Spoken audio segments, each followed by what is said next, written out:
ಚುನಾಯಿತ ಪ್ರತಿನಿಧಿ ಅಂತ ಹೇಳಿದ್ರೆ ಜನ ಚುನಾಯಿತ ಮಾಡೋ ಅಂಥದ್ದು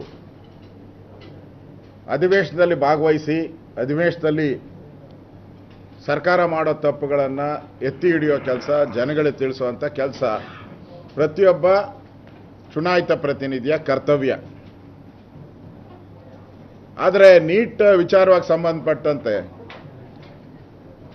ಸಂಸತ್ತಲ್ಲಿ ಚರ್ಚೆ ಮಾಡದೆ ರಾಹುಲ್ ಗಾಂಧಿ ಪಲಾಯನ ಯಾಕೆ ಮಾಡಿದ್ರು? ವೈ?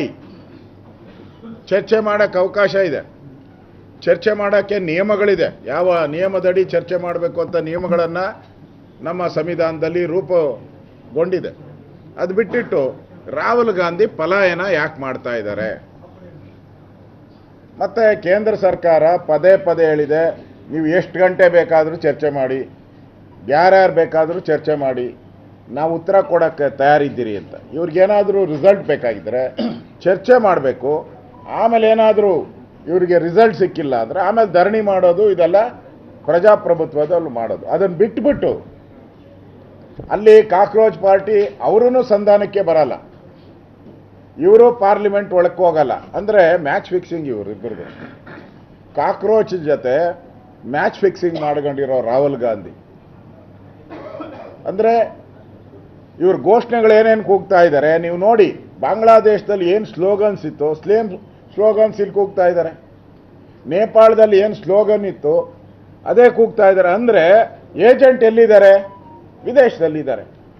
ಇದನ್ನು ಎಲ್ಲ ಮ್ಯಾನಿಪುಲೇಟ್ ಮಾಡ್ತಾ ಇರುವಂಥ ಸೂತ್ರಧಾರ ಅವ ಮೇಲೆ ಅಲ್ಲಿದ್ದಾನೆ, ಬೇರೆ ದೇಶದಲ್ಲಿದ್ದಾನೆ.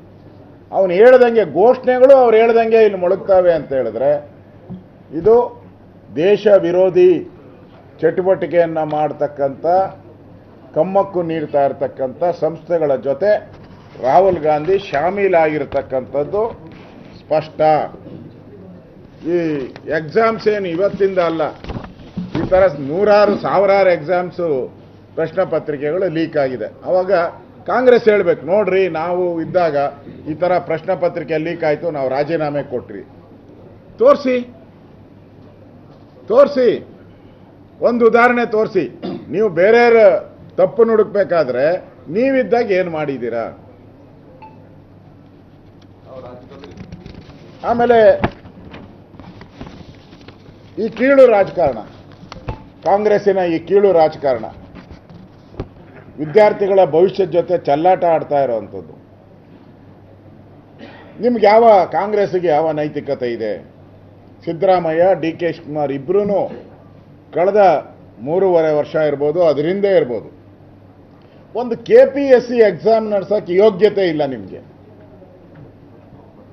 ಟ್ರಾನ್ಸ್ಲೇಷನ್, ಇಂಗ್ಲೀಷನ್ನು ಕನ್ನಡಕ್ಕೆ ಟ್ರಾನ್ಸ್ಲೇಷನ್ ಮಾಡೋಕ್ಕೆ ಯೋಗ್ಯತೆ ಇಲ್ಲ ನಿಮಗೆ. ಇಂಗ್ಲೀಷ್ ಪತ್ರಿಕೆಯನ್ನು ಕನ್ನಡಕ್ಕೆ, ಕನ್ನಡ ವಿದ್ಯಾರ್ಥಿಗಳಿಗೆ ಆಡಳಿತ ಭಾಷೆ ಕನ್ನಡ, ಟ್ರಾನ್ಸ್ಲೇಷನ್ ಮಾಡೋಕ್ಕೆ ಯೋಗ್ಯತೆ ಇಲ್ಲ. ಅದಾದಮೇಲೆ ಪರೀಕ್ಷೆನೇ ಮುಂದೂಡೋದು, ಯೋಗ್ಯತೆ ಇಲ್ಲದೆ ಪರೀಕ್ಷೆನೇ ಮುಂದಿಡಿದ್ರೆ ಅವಾಗ ನಿಮ್ಗೆ ಯಾವ ನೈತಿಕತೆ ಇತ್ತು?